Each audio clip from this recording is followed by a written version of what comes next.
What's the meaning of adventure playground? Adventure playground. Adventure playground.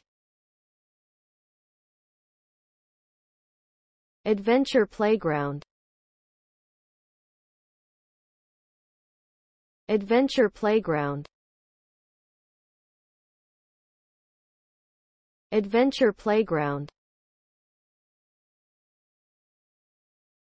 The term adventure playground typically refers to a play area designed to encourage children to engage in imaginative and unstructured play.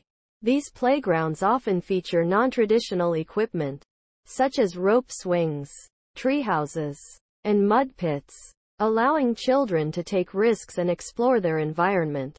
By providing a space for free play and experimentation, adventure playgrounds aim to develop children's creativity, confidence, and physical abilities. Ultimately, the goal is to create a safe yet stimulating environment where children can learn through exploring and experiencing the world around them.